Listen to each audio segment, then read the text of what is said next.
खजरीडव्वा येथे शिवशाही बसचा अपघात झालेल्या येथील रहिवासी व गोंदिया पोलीस दलात कार्यरत स्मिता विकास सूर्यवंशी या महिला पोलीस शिपाईचा दुर्दैवी मृत्यू झाला।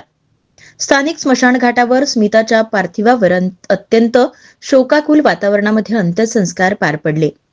मुलगा राजने आपल्या मातेच्या चितेला अग्नी दिली।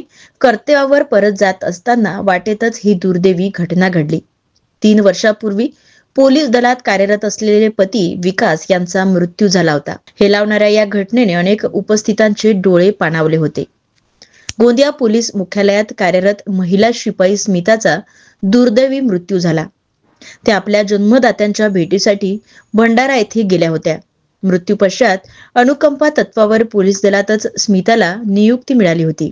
शनिवारी सकाळी शवविच्छेदनानंतर त्यांचे पार्थिव येथे आणण्यात आले। अंत्यदर्शनासाठी गावातील प्रतिष्ठित नागरिक आपतेष्टांनी एकच गर्दी केली होती।